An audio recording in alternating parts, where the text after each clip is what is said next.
Hey, what's up guys, Aarava here, and welcome back to the episode of my F1 2019 career, but episode number 29 today for the Canadian Grand Prix. If you guys did miss the previous one, the Monaco GP, then be sure to go check that one out before you see this one. Monaco was, well, it was Monaco really, but it continued on our good trend of podiums here basically in this season 2, and hopefully Canada can continue more, because Canada is one of my favourite circuits on the F1 game. Last season though, it was a horrific Grand Prix for me. The Alfa Romeo car just felt so broken around the race, so I'm hoping that's the polar opposite, and finally I can actually enjoy a Canadian GP on this game, because I'm yet to, because I've only played one in Season 1 of career mode. So, and like I said, usually it is actually one of my favourite circuits ever to drive and also to kind of watch in real life. So we're just going to have to see about that, but good signs of our 2 engine upgrades coming in, so that's going to be very useful around a track like Canada. And like Azerbaijan, we could be very much on pace as a team with Kimi hopefully as well, because it's not obviously very similar to Azerbaijan, but it's got characteristics. You know, you've got long back straights here at Canada, which should help us out. Obviously our car's not the strongest in the corners, but it is getting up there in terms of straight line speed, especially with the kind of efficiency we've got on the drag side of things with the aero as well. In terms of the R&D chart, we're still 4th place, but we've closed the gap back up to Red Bull and Ferrari there. The gap still remains the same to Mercedes, however, but things could change when we actually get to the racetrack rather than the graph. We've known that for many years now with the F1 games ever since they brought in the R&D, but we've seen that already this season with, you know, the likes of Bottas being a little bit slow at Spain. For a brief moment we thought we could maybe pressurise Bottas at Monaco, so it's all to play for. We just have to see how we go when we get there. So let's get into Saturday then and see how far we can get up the order on the grid for Sunday.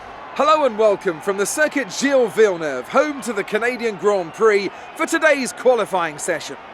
The competition is certainly heating up as we head into today's qualifying. Some impressive times showing up during the previous practice sessions. Anthony Davidson, do you think we can expect a similar level of skill to be showcased during today's qualifier? Well, I certainly hope so. The competition here is extremely tight, and I think we might see some very close times today. Remember, practice isn't just about fastest lap times though, it's about optimization, it's about ratifying your decisions. No one's going to be sweating small mistakes here and there, but in qualifying that all changes. You need to nail that perfect lap or face the consequences, and believe me, that's a lot of pressure.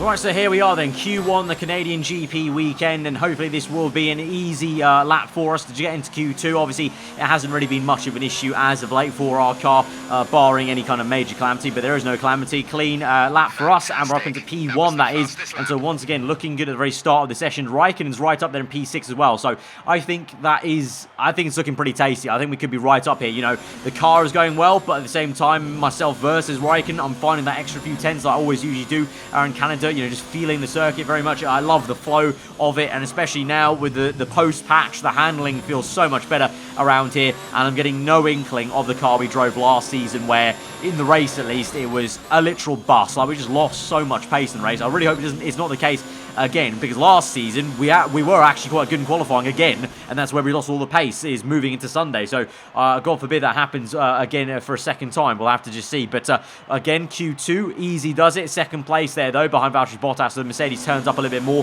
Raikkonen gets through in P9 then, so we're here into the top 10 shootout. Bit of a mistake though on that first lap there. Major lock up on the front left that brings us very wide there in the first 2 turns, so I had to kind of correct for that, and so that definitely lost us some time there. We go through to the last sector then, and take a little bit easier maybe into that corner as well. So through the last corner then, just past the Wall of Champions, bit of a drift there, having to correct the car and put it back in a straight line and across the line. What will it be? It's going to be pole position, provisional pole at the moment, ahead of Hamilton and Bottas there. As we move on to our 2nd flying lap though, we're going to improve again in turns 1 and 2, but we're still on provisional pole here. Bottas is 2nd, Vettel's 3rd now, so that must have been a horrendous lap time for Hamilton at the start as well there. So maybe both myself and Hamilton improving on our 2nd lap, so I think it might be a pole position shootout between myself and Hamilton, which would be absolutely amazing. Canadian GP, I just knew, I had a good feeling that, come on, like this first season, that was a fluke. I usually am meant to be very good around Canada, so here we go. Let's have some fun around here. So on our 2nd final lap, we haven't gained too much time, but we're getting a decent enough maybe to improve our time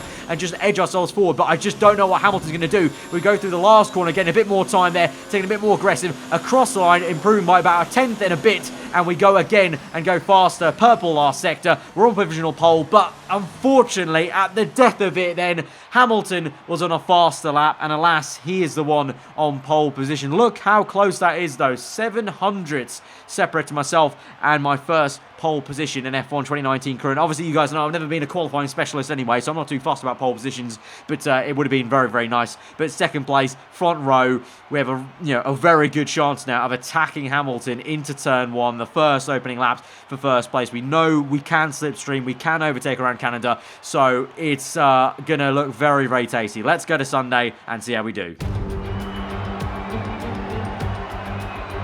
Canada has a true love affair with Formula One. The grandstands here are always packed to capacity. It's a country that has given us the likes of Gilles and Jacques Villeneuve, the thrilling Grand Prix of 79, of 98 and of course 2011. They love their motorsport in Montreal and we absolutely love coming here. If you want flat-out racing, you've come to the right place this weekend, as it's full throttle for 59% of this 2.7-mile circuit, peaking at around 210 miles per hour going into the final chicane.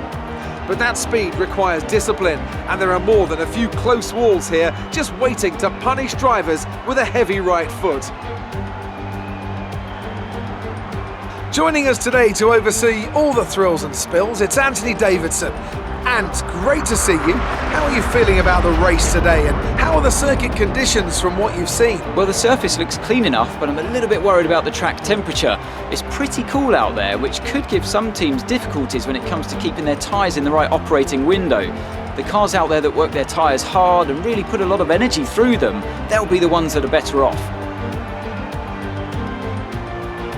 Before we begin, let's take a quick look at the grid lineup for today's race. Lewis Hamilton lines up on pole position and the engineer completes the front row. Moving on to the rest of the grid, we have Bottas, Leclerc, Sebastian Vettel and Gasly, Magnussen, Verstappen, Raikkonen and Lucas Faber, Perez, Norris, Lance Stroll and Butler, Albon, Hülkenberg, Daniel Ricciardo and Robert Kubica, Grosjean and Antonio Giovinazzi starts from the back of the grid. And now it's time to head down to the track.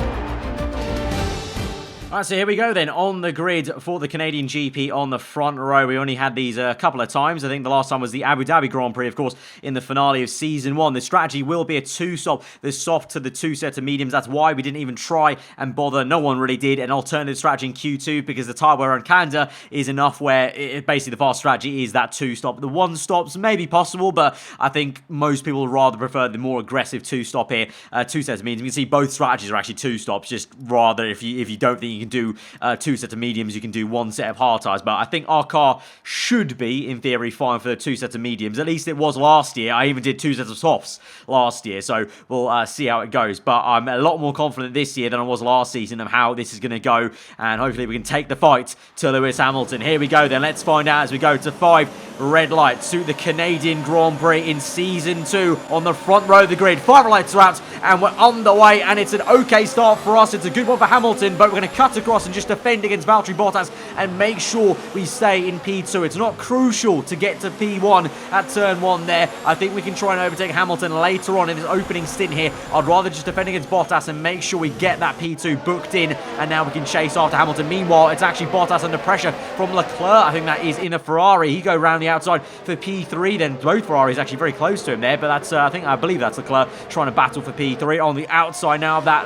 right-hander as we go into the back straight. Obviously no DRS activated quite yet, but after lap 3 there will be DRS down this straight, and Leclerc trying to get his elbows out, but Bottas doing a great job defending. But this is great for me because these two fighting so hard. I mean, look at that, how much they're bunching up Vettel, the Williams and Ricciardo, I think that is. You've got the Red Bull as well, and also Kimi Raikkonen. They're losing so much time to myself in second place and Hamilton in first, so I can just concentrate, blinkers on, and look ahead to Hamilton, and he just has to worry about me. I don't need to worry about defending my position because these guys are still going at it, hammer and tong, for pretty much the entire lap. This is amazing battle between the Ferrari and Mercedes, but we're going to cut back to our POV off the last corner onto lap number 2. We've got some great tow. Let's go for it. It's now or never. Down the inside we go for the massive dive bomb. The P1 maybe. Lock up on the front left. Leave him the room on the inside there, but we're going to try and get the power down early. We get beautiful traction there. Absolutely amazing stuff. We get ahead. Hamilton comes back at us though, so the fight's not over yet, but down the inside of that chicane, and we get the job done just before the end of sector 1.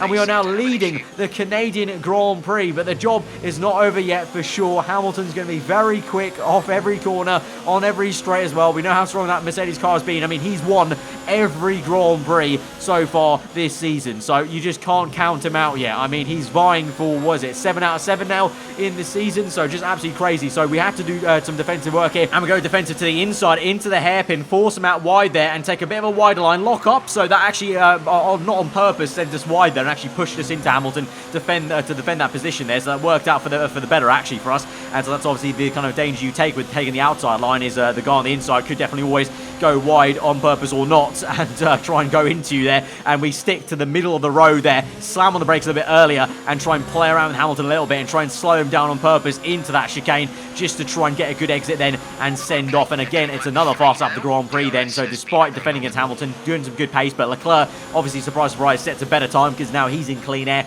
ahead of Bottas, and he's trying to chase after us there. And if we're not careful, Leclerc could join this fight if we have to defend hard enough. On lap number 5 now, Hamilton again is on our inside there. He just gets such a good run. It's not just him, also the AI, just facts, just gets such a good run off that right, out of that left-hander. But into the hairpin, Hamilton pretty much just ignores the fact I'm there in the mirrors. I was very much halfway alongside him there, just squeezing me into the apex off the circuit nearly. So that was a little bit rude, but when you come back at him, he's got DRS unfortunately there. I tried to maybe get the activation point, but it actually comes a lot earlier on the circuit, so we have to try and do this just au natural with the slipstream. But we get it done down the inside, and again through that last corner, very strong and able to keep that first place there. So that's going to be probably the thing that seals us hopefully for today. If we can just keep on getting that inside line maybe, or even the outside line, but just basically use the advantage that I know I'm much better into that final corner. Alas, may not be so good though into the hairpin, and again Hamilton comes knocking. We're on the outside this time though. He got to the inside, he forced my hand to go to the left hand side of the racing line, so instead we're there on the left, and oh my god, a little bit more contact there with Hamilton getting very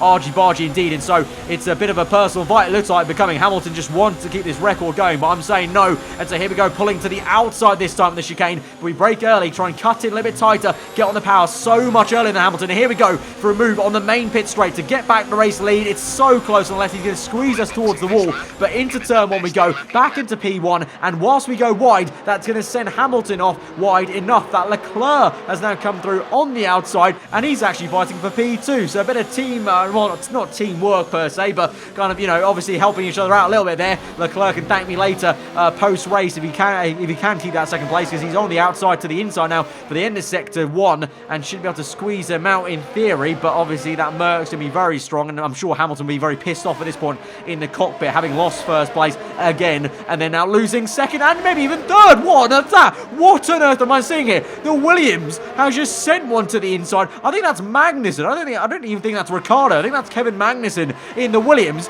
Has actually just gone and overtaken Hamilton, and now Vettel's round the outside. Hamilton's imploding here. The man who's won every race so far this season is now down to 5th place in the span of less than a lap. What on earth has happened to Lewis Hamilton there? So there's now 4 cars between myself and Hamilton, so if I'm going to win any Grand Prix this season, it's looking like it might be this one. We're in a very good position now. First place still. Our main rival, the man who's going to challenge us the most, you would say, in the race, is now down to 5th place there and getting flustered. So let's see how this goes. Obviously, he might be able to re-overtake a few cars. He may have just kind of lost his composure there. Might regain it very quickly to make some overtakes. But I thought that was a good time then to come in as well on that same lap whilst Hamilton went down the order onto medium tyres for this second stint now. And it should be in a decent amount of clean air. I think we're just going to get ahead of this train of Norris and Bottas there. So still ahead of Bottas, despite Bottas pitting way earlier than all of us there. So Bottas tried to make up for the calamity of the race start and qualifying he had and trying to get a bit of an undercut. Didn't work out for him. So now we move on to lap number 10. We're closing up to Pierre Gasly. He's having a bit of a slow Grand Prix. Lando Norris is out of another Grand Prix. Went out at the very end of Monaco, now is out early on in the Canadian GP, but we go waltzing past Gasly very easily in a straight line there. So the Red Bull has been quite quiet so far this episode. At least Gasly has. I'm not too sure about where Verstappen is in all of this, but we come through the last corners then on towards lap 11, still holding the fast lap of the Grand Prix. I imagine might be, yep, an improvement on that fast lap of the Grand Prix. So right now, we are the man in the driving seat for the Canadian GP, and I'm absolutely loving it. Leclerc second place. Hamilton is back up into third, though, so at least there's that. Hamilton has recovered back into that podium position, so let's just be wary of that. But we move on all the way to lap 21. That entire second stint was perfect, pretty much as perfect as you can get it on the F1 game or an F1 in general. perfect. Basically, nothing happened, so that's why we cut all the way to our second pit stop already. I would love to show you guys something that happened, but literally nothing happened. We control that to perfection, and so we've just gone on to our second pit stop of the afternoon, our last pit stop of the afternoon, and so it's only one final stint now that separates ourselves and potentially first place. But Leclerc was still just about there. He was about 5 seconds behind us. Hamilton close behind as well, so we need to watch out for that and make sure this last stint's also as perfect as can be, but you just never know how it's going to play out. Lower fuel, maybe other cars perform better, we're not sure. Let's just see about it as we move on through lap 22 on the end.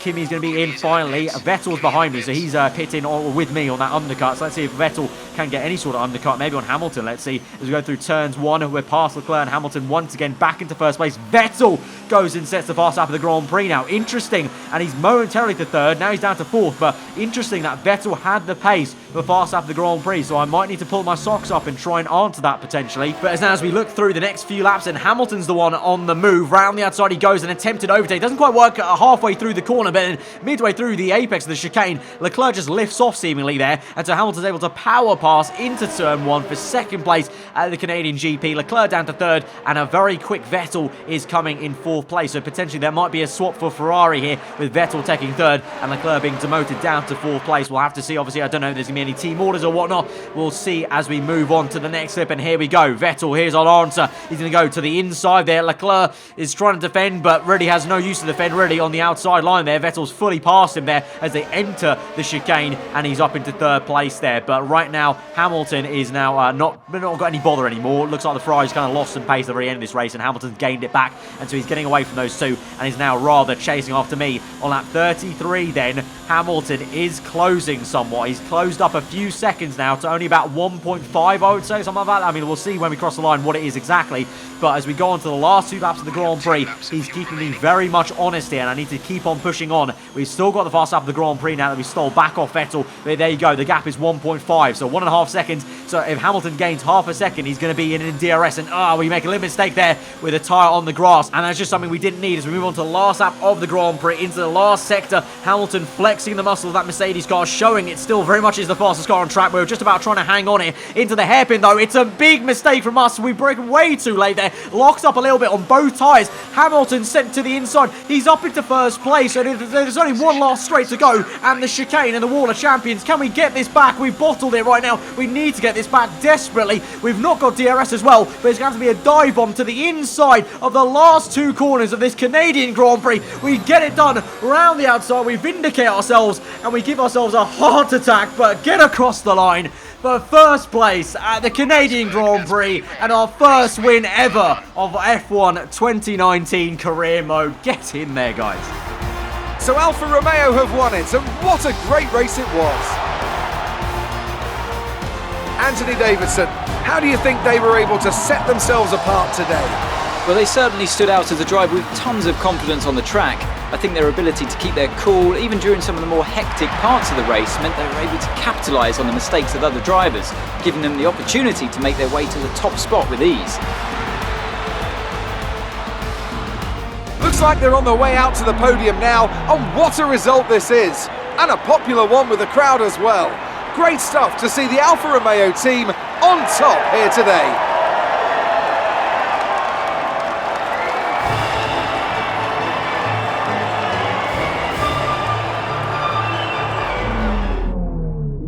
Great work out there today. Let's have your thoughts. You took the top points today. Was it a comfortable win? I wouldn't say it was comfortable, of course. We nearly bottled it on the last lap there with the pressure, but the power unit was working amazingly. Do you think that your close rivalry has helped you out this season? We had a rivalry, of course, with Verstappen we chose at the start of the season. Just going to say, yeah, pushed us both well, I think. Having him as a yardstick to start off the season was good. Well, looks like your luck has changed. Things went a lot better than last weekend, didn't they? Well, the luck changed of finally actually being able to crack the duck of then the race win, I guess you could say. But no, again, just going to compliment the power unit. It's safe to say you're smashing everyone's expectations, isn't it? And yes, I am, and maybe that should mean that everyone should be expecting some more now from us to come after this Canadian GP. Great. Well, that's everything. But there you have it, guys. First place, our first win of F1 2019 career mode. I'm absolutely chuffed, absolutely awesome, and to do it at the Canadian GP, like I said, one of my favourite circuits to drive on the F1 game.